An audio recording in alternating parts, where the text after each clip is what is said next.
Joining us on the line is Senator Tom Cotton of Arkansas.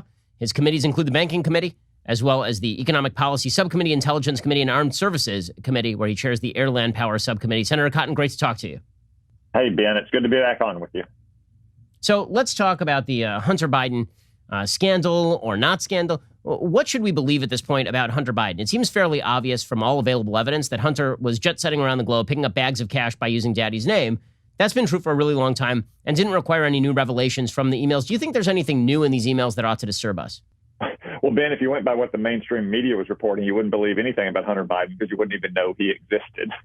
But these emails, the New York Post has reported over the last couple of weeks, which the Biden campaign and Hunter Biden, to my knowledge, have not yet disputed the authenticity of. I mean, they just go to reinforce what we've known about Hunter Biden for at least a couple of years. And what I think people in Washington have known about Hunter Biden and the Biden family for decades, that he's been trading on access and influence to his father's public office. Now, I mean, he's not the only family member to do that. Joe Biden's brother has been doing it for decades, and Joe Biden's sister, who's essentially the chair of his campaign, has also built a lucrative political consulting practice. So, I mean, the Biden family almost rivals the Clinton family in their ability to cash in on one man's public office. So looking at the emails, which of course the media wish us not to do, it seems like there are a couple of emails that indicate maybe some further questions to be asked. Biden, of course, Joe himself, has denied any involvement with Hunter's business. He's gone further than that and suggested that Hunter is not corrupt in any way, which of course is silly. I mean, Hunter himself has acknowledged openly in interviews that he used the Biden name to cash in. But putting aside that particularly weird claim, Joe has said he was not involved in any of these businesses, that he didn't know about any of it, that he's not received money from any of it. There are a couple of emails that seem to suggest perhaps otherwise. One email in which a pay structure is discussed with regard to a Chinese company, and 20% is to be held by Hunter, 10% is to be held for the big guy. We have no idea who the big guy is. And then there's a text message from Hunter to one of his kids talking about how I'm not going to take half your money the way the pop takes half of my money. Do you think that those emails are enough to at least prompt questions, or should prompt questions to Joe Biden about what exactly those things mean? There's no doubt, Ben, that those should prompt question. The Biden campaign and Joe Biden specifically should address them. Look, this is the exact kind of thing that Democrats and the media falsely accused Donald Trump of 4 years ago and continued to accuse him for years after that without evidence, especially once the special counsel report was released showing the entire alleged collusion with Russia between the Trump campaign was nothing but a hoax. Donald Trump came out and addressed those. He had a big press conference in his transition 4 years ago. He continued to address those questions for years. Joe Biden is simply hiding out in his basement, trying to run a four quarters offense until November 3rd, and the media is helping with it. But these are very troubling questions to answer. And it's not going to stop if Joe Biden wins on November 3rd. I mean, the possibility that Chinese interest or even the Chinese Communist Party may have some degree of influence or leverage over Joe Biden or over his family is going to linger. So it's critical that Joe Biden answer these questions, and he should do it now before the election. So let's talk about the media for a second. So I played a segment of an interview with you talking, I believe, to a CNN anchor. It was with Andrew Ross Sorkin over at CNBC, talking about all of this, in which Ross Sorkin suggested that this stuff can't be covered because it is yet to be verified. And you pointed out the media covers stuff that is unverified literally every single day and used unnamed sources to cover everything, including the Russian nonsense. It is incredible how the media have crafted out of whole cloth a new standard whereby, unless underlying information is verified, they simply can't report on it. And they've done it just in time for the Hunter Biden stuff. Yeah, there couldn't be a clearer example of a double standard, Ben, than the way the media covered, say, the Steele dossier, which was an obvious, ludicrous fabrication on its face when it was published 4 years ago, versus these emails, which, Democrats and liberals in the media can all claim are quote unquote Russian disinformation. I think you can apply Occam's razor here and say simply, well, they are what they appear to be. Emails and documents from Hunter Biden's laptop that he left at a computer shop in Delaware. It'd be easy for Hunter Biden or the Joe Biden campaign to dispute that, but they haven't. So the way the media obsessively covered the Steele dossier and every other purported misdeed and statement and action of Donald Trump and his administration with not a shred of evidence beyond sometimes the say-so of a single liberal bureaucrat who didn't like Trump administration policy versus the way they are smothering any coverage of Hunter Biden's email could not be a clearer double standard. We're speaking with Senator Tom Cotton of Arkansas. Well, this brings us to the other group of people who are very powerful in our society who refuse to cover the Hunter Biden stuff. Not only that, they refuse to allow dissemination of material about Hunter Biden. That is the folks that you've been talking about for a long time in big tech. So I am rather libertarian on subjects of regulation of big tech. I have been for a very long time.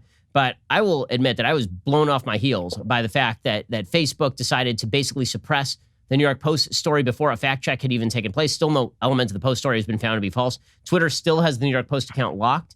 I mean, the active interference by social media into a political election does suggest that they are, in fact, political actors, and does suggest that perhaps a rewriting of the open-ended provisions of Section 230 might be in order, the otherwise objectionable provisions of Section 230. Maybe it's time to restrict that if platforms can simply declare themselves openly political and basically act as publishers by way of curation. Yeah, Ben, I think most conservatives and Republicans across the country have considered big tech to be hostile to their viewpoints. You know, if you believe in God or the Constitution or national sovereignty, those are disfavored views in Silicon Valley. But what happened with the New York Post is an outright declaration of war on conservatives. As you point out, to this day, 2 weeks later, the New York Post's Twitter account is still locked down. This is one of America's oldest papers and fourth largest circulation newspaper. It's not some random anonymous internet troll.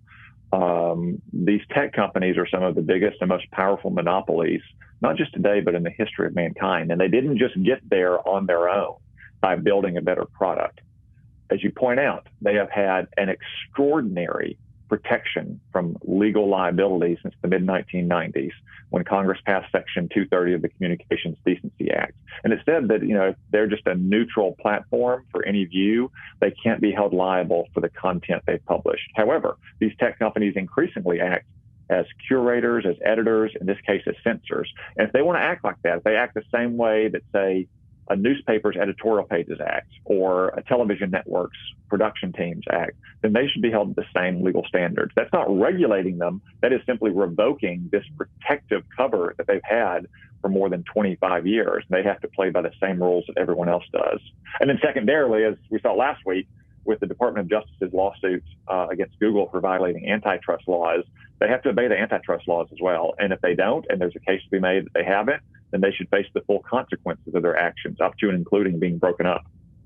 So let's talk for a second, Senator Cotton, about not only big tech suppressing some of the information with regard to Hunter Biden, but also big tech's perspective on COVID. It is pretty amazing to watch as big tech takes the perspective that any sort of dissenting viewpoint on how to treat COVID is worthy of absolute disdain and perhaps downgrading. Now, you, of course, have experienced this firsthand because people have wildly and deliberately misconstrued your comment about the source of COVID-19. You've suggested this thing didn't randomly arise from somebody eating a bat at a wet market, that this thing probably arose in a Chinese lab.